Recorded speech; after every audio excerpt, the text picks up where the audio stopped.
it is not capitalism coming in and enshrining enslavement. It has been on the books in multiple kinds of countries, multiple economic systems throughout history, and in fact, capitalism is what got rid of it. This country is what turned the tide on that and started pushing back against this centuries-old awful institution. So to say it's capitalism, I think is honestly offensive. That's ridiculous. Karen.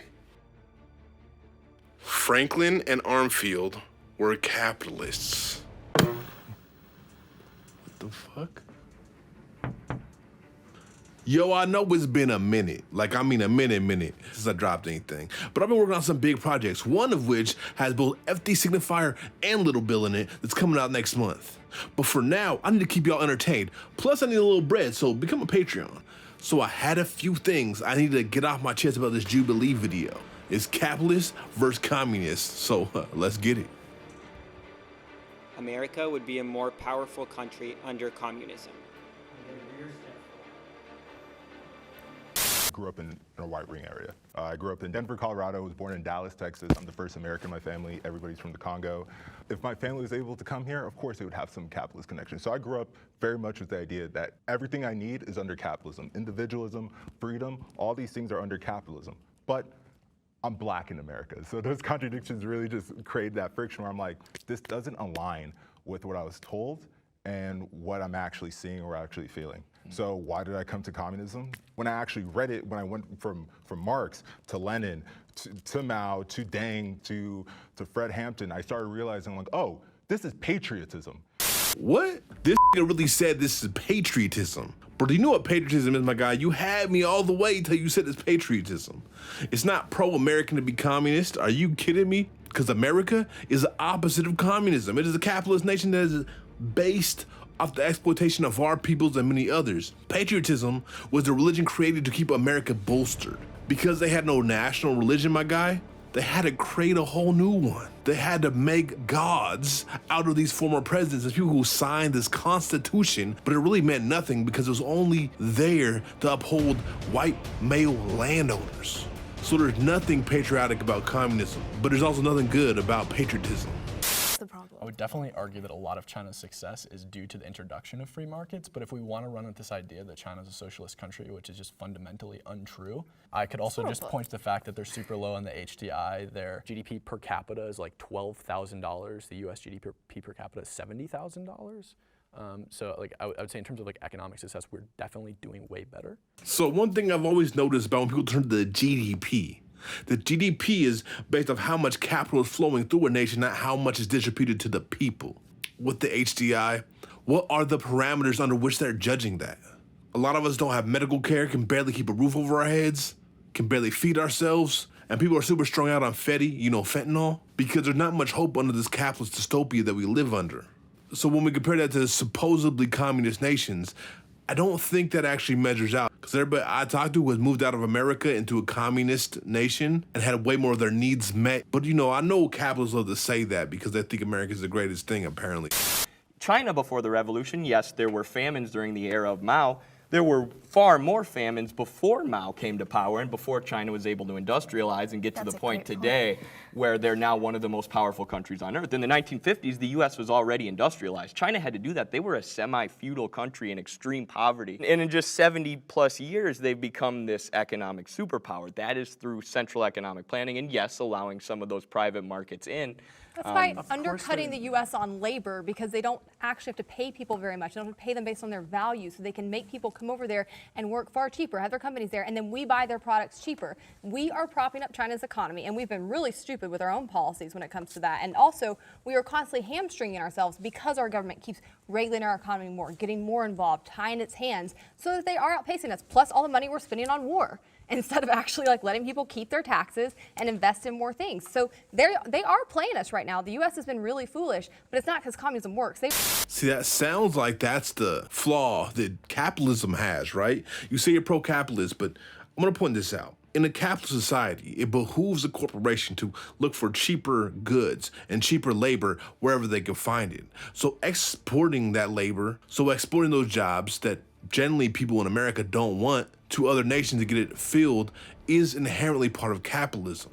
So we can't be mad at China for utilizing that to elevate their people and their society into a better position. When we really look at China, it's the collectivist standpoints that have made it stood above America when it comes to like happiness, for example. We hear them talking about these ghost cities that then end up getting filled with tons of people because they're thinking about city planning based off need instead of the wants of corporations and the wealthy. Just food for thought, though. Because the U.S. government is not a capitalist government, and we have to be strict about terms here, capitalism is a system and an economy. The government can either uphold capitalism or they can impede it. Our government is constantly impeding it. So when the government comes in and tells you, you can trade with this person, you can't trade with that person, that is the government, which is weak. So we have a representative government doing that. Is that something I, as a capitalist, want to see them doing? An American citizen. No, we I are don't. American citizens, but we are is American what you're citizens, saying. and so they are supposed to be representing our interest. If we're going to talk about what we're doing as a country, yes, like that is a huge part of it. And I also want to go back to communism, because when you talk about some of these countries that people often call democratic socialist countries, they rank higher on the economic freedom index than we do. That means they are more capitalist in their economy And I don't think those than countries we are are socialist, to be and clear. so I just want to make sure we're defining terms, because communism is the centralized control and ownership of production, I'm of sorry, companies. Hannah. But this is my Maybe- point I'm trying to make. I Like, we feel have you. to talk about actual It just systems feels that are antithetical communist if for we're the going to debate capitalist side this. to define socialism to me. It feels just very demeaning. Wait, are we doing communism or How do you define it socialism? then? Because I'm hearing things called socialism that Labor- aren't. But the prompt is communism. The prompt is communism, dude. So you obviously don't understand these economic systems at all, or the origins of the theories that you're speaking to. Now, though I agree that socialism and communism are separate, my understanding of it is way more advanced than you, my guy. You think communism and socialism are different because one's a Red Scare, one's social democracy to you. In reality, though, big-ass socialists think socialism is the transition from capitalism into communism, which I just disagree with, because I think you have to have a hard stop restart, because all evidence shows, you know what I mean? Because all these nations that you guys are calling communist haven't been communist. They have too much capitalism wrapped up into it. And the idea of it transitioning through socialism into communism seems to me a flaw in thinking. So Karen, let me speak to you real quick. Can I call you Karen? You can't. Karen, communism is not state capitalism. Communism is when the people, the workers, the laborers control it. The dictatorship of the proletariat, as they like to say. That means the workers, those who work the land, have the ability to dictate what happens with that land. So it is focused around the people and by the people, unlike America, who likes to use that wording. Capitalism, on the other hand, breeds monopolies and a nation ran by the rich. Because capitalism, first and foremost, is about owning and controlling private property and being able to derive wealth from that instead of your labor or goods.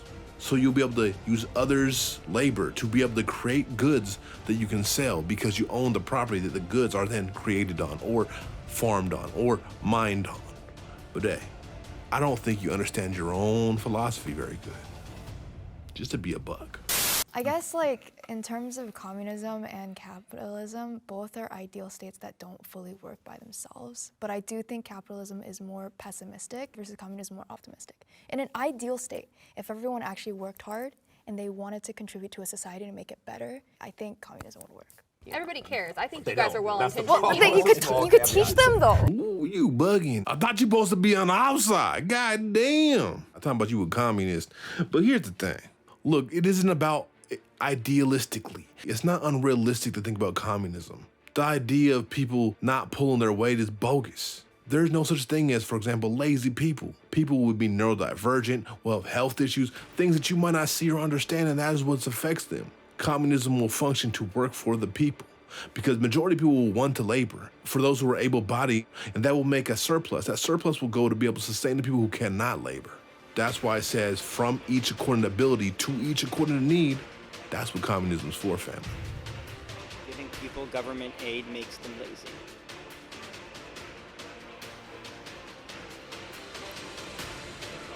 I hate corporate welfare. I think it's the biggest perversion of capitalism out there. It doesn't work. Its track record is terrible. And it actually is the government coming in and picking winners and losers. And it very rarely goes in favor of small businesses, which is what most business in the US actually is owned by. But the way it makes people lazy is not necessarily because they're bad people.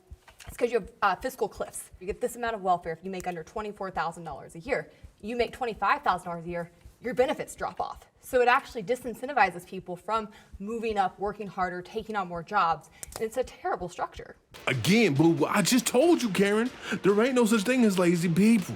Don't you understand the words that are coming out my mouth? Goddamn. It drives me crazy. It makes me question y'all's intelligence. That you can sit there and talk about how there's a cliff that people dive off of when they're on welfare, where if they make $1 over, they lose all their resources. So it de-incentivizes them from moving off of it and into a gainful employment. But how can you not comprehend that the problem is actually that you're taking the resources away from the people who are in need because they make $1 too much? Instead of it being a slow transition based off 6 months to a year period to see that people are sustainable. Maybe that is what you should do instead. Maybe instead of capitalism, you should be thinking about social safety nets and how they can extend till people are thoroughly on their feet. Maybe it is capitalism that is causing the problem, since capitalists are the ones that argue budget cuts and austerity. But instead you blame anything that may have slightly came from socialist mindsets that is here to help the people for holding them back. It's not the welfare, but the lack thereof and the lack of giving resources to people that keeps them in poverty. It is really that simple. It is really that simple. So without a market, if the pharmaceutical industry specifically is nationalized, how does the state set prices effectively? Do you know what the only acceptable price for medical care is? Free like a motherfucker, dumbass. It's crazy to me to hear somebody say China's safer, though, and like you can literally be disappeared from the streets. Like even your celebrities, famous tennis players, famous FBI. people, they are. Shout out Julian Assange. Yeah, I mean, shout out Julian Assange, but we are not incarcerating Julian Assange right now. We are trying to extradite him here for trial, which I'm opposed to. We're doing our best. I'm And he's been opposed sitting to, in Belmarsh and for I've the spoken last out with him. I month. actually work with his brother on the campaign to get him freed. But what I'm saying is, we don't have political prisoners in the U.S. What? Bro, what are you talking about, man? We don't. Who are they? Who are they? We Edward assassinate Snowden. them. Yeah, Who? sure. Yeah. Who? Yeah, Edward sure, Snowden. yeah. Who have we assassinated? Jaleel Montekim Fred Hampton. was in jail for We 70 did that? The years. He government was a did that? Yes, boo-boo. The government did that. They killed Fred Hampton, along with a bunch of other civil rights leaders, especially when they started talking about socialism. MLK. We can track back to Ferguson when they were executing activists, filling them full of lead and burning them in their cars. And yes, we can't prove it's the state, but not to mention myself, as an organizer, has faced persecution and even attempts on my life because of organizing. And let's go ahead and also throw Tortuguita in there. And the idea that there's no political prisoners is ludicrous. Move just finally got out.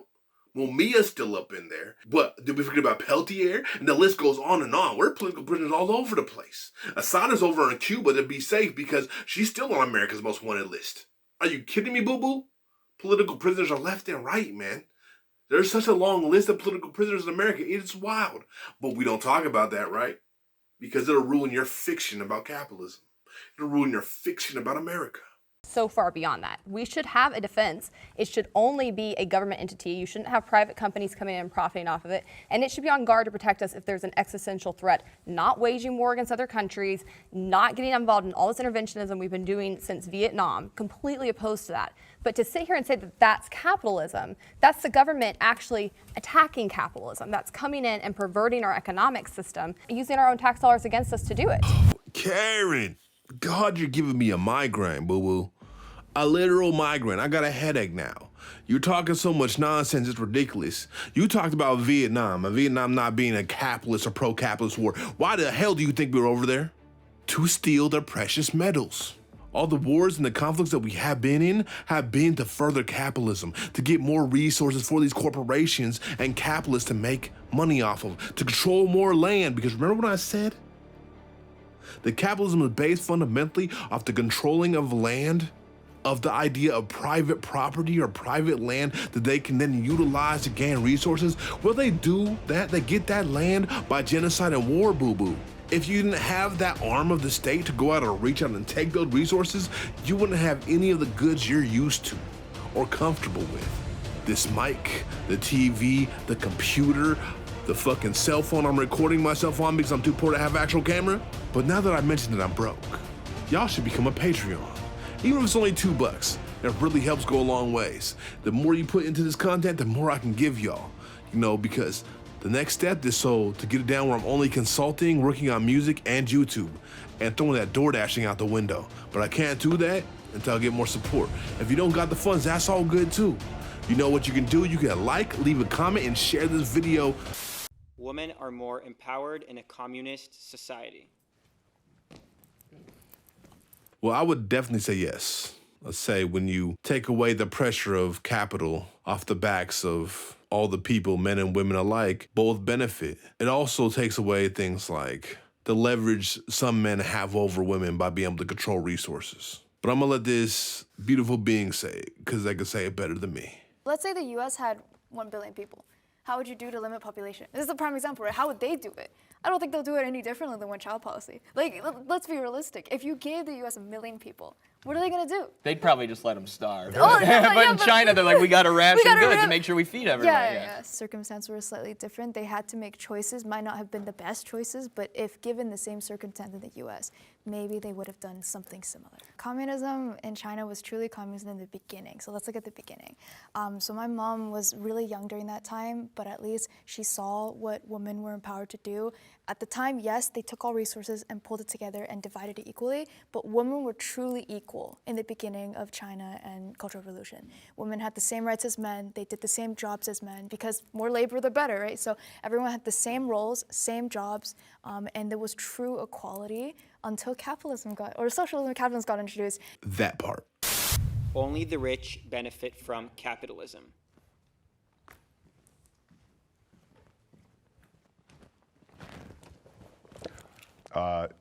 Really? Nobody. Only the rich benefit from capitalism. Capitalism being the control of a state apparatus or a nation, government, state, whatever word you use, by a certain class. So if rich people are that class and they control that state apparatus, the government, that nation, of course they're the ones to benefit from it. Talk to the abyss. It seems like a TikTok. Do you guys disagree? Yeah. You want me to explain why first before you go? Yeah, hit me. So I'm a Marxist, so I believe that society, through class struggles, transitions through different epochs or different modes of production, or different economic systems. So I believe that the Civil War was a revolutionary war in America that transitioned us out of the slave-based mode of production in the antebellum South into capitalism. I believe that capitalism is a superior economic system to slavery. In Europe, I believe capitalism was, in many ways, a superior economic system to feudalism. But I would argue and agree that capitalism is better for everybody than, say, slavery. Oh my God. Slavery is not a political or economic system. It is a product of a political and economic system. We didn't move out of slavery into capitalism. Capitalism got primitive accumulation. That means the wealth it needed to start itself from slavery, as well as the genocide of the indigenous people. Not to mention the idea that we're on this specific trajectory, and this is an evolution, is very Eurocentric, because capitalism was born out of European feudalism. Now, European feudalism was a specific type of feudalism. It wasn't the same feudalism that China had. It wasn't the same feudalism that Africa had. It wasn't the same feudalism as Middle East. It was different. It was its own thing, based off the trauma of the Europeans and the mass amount of violence and distorted thinking that they had from millennia of persecuting each other. Like, you can still rise from the bottom with capitalism, and that's most societies. So it's like it's possible for, the less wealthy to climb to the top if they have a good idea or like innovate on something that they think is a good concept. I thought you're supposed to be on our side. I thought you would have studied a little better than this. You bugging out here, bunny. That is bullshit rhetoric that you've internalized from the capitalists. No, people don't make innovations and then work their way up. Otherwise, Nikola Tesla will be the big name, not Thomas Edison. To use two white men to make the playing field as even as possible. Not to mention in reality, it is not being able to create innovations or being the most intelligent or the best in your field that get you ahead. It is networks. Those networks have very little to do with your competency. That's why we see so many wealthy idiots. Elon Musk, Trump, wealthy fucking morons. You do not pull yourself up by your bootstraps. You do not elevate through hard work or innovation. You elevate by knowing the right people and having the right networks. You elevate by conforming to white supremacy and the systems and structures that exist now. We're talking about benefits, right? No, I see both your points. Definition, I know, now I'm being antithetical. I was telling you not to give you a definition. Now I'm about to give you a definition of capitalism. We should establish definitions of things we're talking about. Yeah, Right? we gotta be on the same page about basic definitions. I feel like when it comes to science and ideology, it just gets kind of messy. It's more. I feel like it's just so much easier to do logical, like. Well, I mean, full points, if you but, cite a like, definition, I'll accept whatever you give me. I don't know about these guys. Nah, this is a trap. Hold on, let me finish this. But my idea of capitalism, I very much look at it within, again, very material, very cemented the idea of who has control over the military, judicial, legislative arm of a nation or a state. For an episode about capitalism and communism, we have not talked about class. Whatever class has control within that nation. And now capitalism would be the rich, the bourgeoisie, the job creators, having complete control within that society. Of course that would only benefit rich people. Of course you're gonna push for tax cuts. Of course you're never gonna talk about livable wage, you'll talk about minimum wage, just harm reduction. It's a tricky one. I'm not sure there's ever a time when wealth doesn't concentrate up, including Stalin, Mao Zedong, Pol Pot. It's all Castro.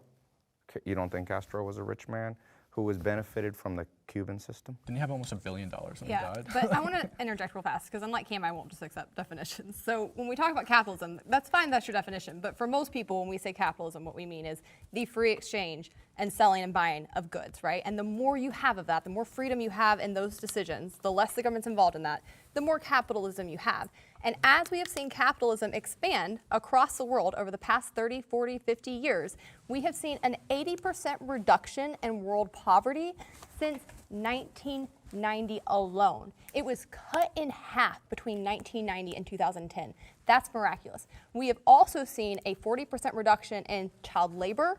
We have seen the mortality rate for children cut in half. We've seen the maternal mortality rate fall by like 43%.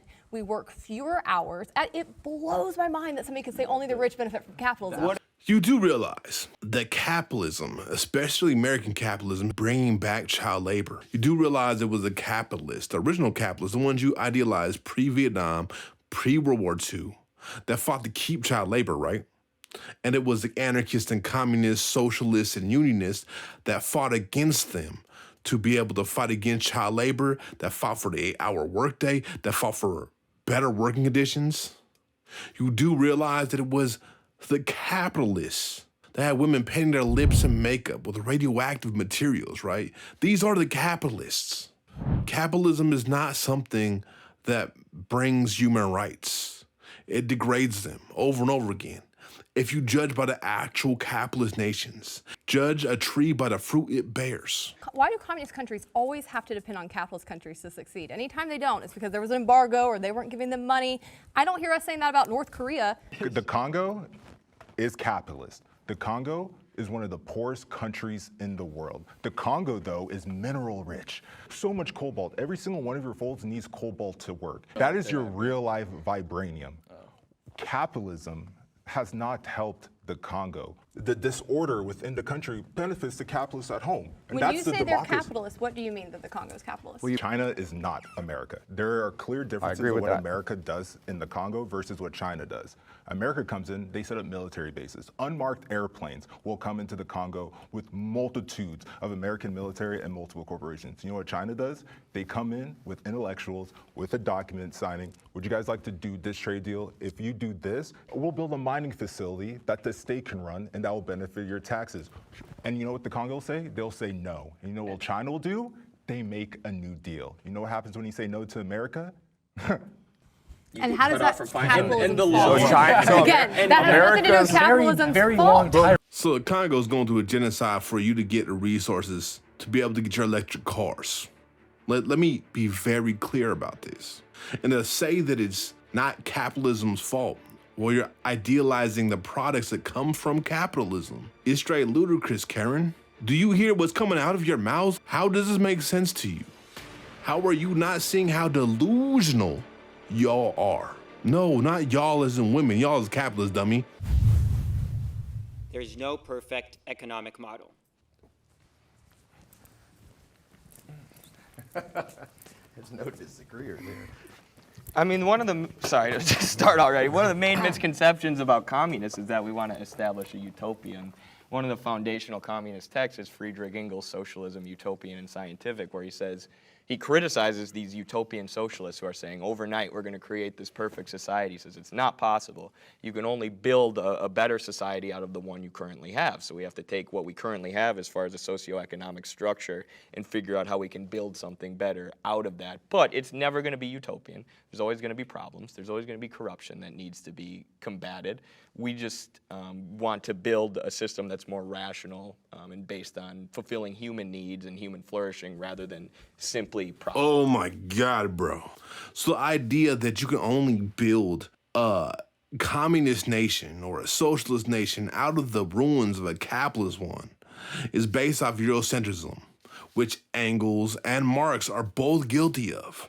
In reality, when we try to build communism or socialism out of capitalism, we always end up with state capitalism or reverting back to regular capitalism. Maybe capitalism with the soft hands, you know what I mean? But we never reach our intended goals. There is many ways to function. We're not dependent on the words of old white men or white supremacist systems to be able to get there. Should we take the things that serve us from them? Absolutely. But we cannot build it from their carcass. That shit's rotten, family. So I think we would agree from capitalism side that there's no perfect system because there are scarcity of resources. And again, I think you are always up against human nature, which has a lot of corruption, which has a lot of selfishness, a lot of self-interest. Why I like capitalism is that I think it's a system that acknowledges that and says, how do we restrain those impulses within people? How do we create a system where in order for you to get what you want, in order for you to get your needs met, or in order for you to get rich, you have to provide some kind of value for other people. And so that is what instigates productivity. That is why we see such large innovation gains. We've seen such big technological gains under capitalism. There's still going to be problems. I don't think there's any way to say we will never have people who are poor. We will never have corruption. But I think capitalism does the best job of taking what we're dealing with and trying to make it operate in a system where people are civil to one another and there's natural cooperation within it. Karen, just stop talking. First, the whole scarcity thing. Capitalism is held up by false scarcity. That's why they pour bleach on the food in dumpsters so people cannot take it and eat it. That's why there's 29 vacant houses to every one houseless person. It's false scarcity. They destroy their goods to keep up the value of them. Because if they have too many of them, it'll drive the price down. This is what capitalism does because it's seeking forever growth. You talk about it supposedly restrains our worst nature, but no, that's not real. In fact, it encourages us to think about self over others. Individualism is breeded from capitalism. In fact, capitalism has pushed us to be more individualistic and less collective time and time and time again. We see it with America. We see it with every other capitalist system. The idea that it restrains our worst impulses. Do you not see how many war crimes are committed to be able to steal people's resources? That is capitalism, baby. I know you might not want to accept the truth of that, but it is a fact. If you're a pragmatic person, you have to look at communism's track record, where it has killed millions of people. It is the leading cause of ideological death in the 20th century. And at some point, you have to acknowledge that I care about people, I want what's best for them, but this isn't doing it. This isn't working. They also won't let you have a free press in any of these countries. They literally have a government-controlled press. My TikTok's been banned seven times after Mine's the been U.S. 7 days. Yeah, so there's no free press The here U.S. either. government's not running TikTok. It's still China. You're wrong. You're wrong. The U.S. government forced TikTok to hand over American servers to a company in Texas called Oracle, who proceeded to hire a bunch of U.S. State Department operatives and NATO operatives, and that's when we got banned. Are you kidding me? The left is the most censored. You say free Palestine and you know what's gonna happen. I'm scared I might have to censor that word in this. What are you talking about? And the idea that communists are the ones who cause the most loss of life is ludicrous. Capitalism takes that cake by far, especially if you follow America. Just America alone, that means one capitalist nation committed the biggest genocide in human history and then aided in many more, supplying weapons to terrorist organizations to be able to attack the Middle East and Africa and anywhere that had resources it wants. But run with what you want to run with, fam. Exactly. It's rich to men when socialists or communists argue against monopolies, or they use that as a hitting point against capitalists, when like the biggest and most powerful monopoly that you could possibly have is a state-owned monopoly. Okay, so any red faction, any communist faction that is a state-owned monopoly isn't actually communist, it's state capitalist, corrupted by the capitalist and the capitalist market that surrounds the globe right now. Secondly, communism isn't a state monopoly. If anything, it's a monopoly of the proletariat. So the working class, the workers, will have control of the resources. I've already explained this, but they don't seem to get it. I mean, it can't be because they don't actually hear me. I'm in the room with them, believe me. Slavery is part of capitalism. No, it's not. What is? Slaves were goods. No. That is the slaves government. So why that is did the government Hannah. more than anything intervening in the free exchange of buying and selling? There were companies, right? Why does slavery predate capitalism by thousands of years? Yeah. If it's a part of capitalism, why does it predate it by thousands of No, years? that's actually a great point. I'd like to hear that answered. Let's move on that because it's a hot topic. It's too spicy. No, it's not too to hit your spicy. I point actually in want terms to wait. of I want to respond because you wanted to make that point. You cannot say. Hannah, I don't want to. You do want to argue. You wanted to make your point, so let me make it back. Hannah, and then you're going to try to say it's too spicy for me. No, I got you. Let me respond to you. It is not capitalism coming in and enshrining enslavement. It has been on the books in multiple kinds of countries, multiple economic systems throughout history. And in fact, capitalism is what got rid of it. This country is what turned the tide on that and started pushing back against this centuries-old awful institution. So to say it's capitalism, I think it's honestly offensive. That's ridiculous. Karen. Franklin and Armfield were capitalists. Yes, they were capitalists. The United East Indian Company were capitalists. There's a long list of capitalists that were directly involved with the slave trade. In fact, the slave trade was fueled by capitalism. The slave trade is what gives capitalism its primitive accumulation. Again, I said that before. Do you not hear me? I'm in the same room as them, believe me. And no, boo-boo, America, capitalism did not do away with slavery. In fact, capitalism not only wanted to continue slavery, but then couldn't find a way to do so with the changing society and industrialization. But it actually did find a way to do so. It's called a prison-industrial complex, preceded by chain gangs, which was preceded by convict leasing. Well, what does that have to do with it?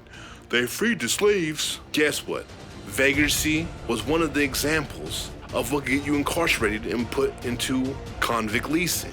And guess who is violating vagrancy laws when they get released from the plantations? Genius. How about you take a little bit more history and study a little bit more before you speak on things and vouch for your capitalist ideals when they're just genocidal and pro-slavery? If you don't want to be that, you got to change something, boo-boo. Surpluses, because price is just a signal of scarcity. It Wouldn't they signals, long-term? hey, there's Like not they as would many think things as long-term. this, so the price is going to go up. Or hey, we've got a surplus of this, so the price is going to come down. It's a signal to people, and it signals scarcity. If you remove that signal, that's why centralized economies fail, because there's no way of economic allocating calculation. resources. There's no economic calculation. And then you have the situation where people have to go into the black market to get things that they need. It creates utter chaos versus under capitalism, you have this free flow of goods based on the signals that are going out between merchants and purchasers. Again, I'm not going to break down why scarcity is some bullshit because there's false scarcity. But also going to the black market isn't such a bad thing. Weed was better in the black market. I'll just be real with you, it's better. But I will tell you the truth. Up here in Washington, it's cheaper legalized, but it's not better. And the fact is that once you legalize something, it becomes corporate domain. And once it's corporate domain, they can patent it, they can put weird chemicals in it and do funny stuff that we don't really want to trust them with because guess what? Who was capitalist? Tobacco was capitalist. What does government do well? We forgot to ask Prop that. up capital and prop up big communists. banks. But then you don't like government. Then we all agree we don't like government. Well, if you all agree you don't like government, then I guess you should join me and become an anarcho-communist. Make sure they subscribe. Make sure they hit that like button. Let me know if you like this type of content, because I'll put up some more for y'all if y'all want to have it keep coming. Because this is easy to put together. I'm not even saying this is low effort ass shit. If you want me to keep you entertained while I'm working on bigger projects with this low effort ass shit, then you know. Comments. Let me know in the comment section how much you want that, and to share this widely everywhere so a lot of people watch it. Thanks for rocking with me through this long ass fucking video, because this was a longer one for sure. But I had to put my 2 cents in because y'all talking about one of my ideologies, and no, it's not capitalism. It is being a fucking commie. So the project with FD won't hit till a little bit later because a lot of work needs to be done on it still. It's way more of a production. But make sure to tune in next week where I'm going to be answering all y'all's questions. I know y'all been waiting for this. So make sure, say peace to all these motherfucking Patreons. We out of here. Which is why the Black Panthers teamed up with the KKK in Las Vegas to get their welfare checks back. That's why they killed Fred Hampton. Wait, what? You said what? You said the Black Panthers organized hand in hand with the KKK. Ooh, boy, that's a big allegation right there. All money is blood money. Cotton picking presidents hand bloody. All money is blood money. War for just gold, leaving children running. All money is blood money. Poppin' wicked murder and we find it funny. All money is blood money. Prison picking slave and they get to find it.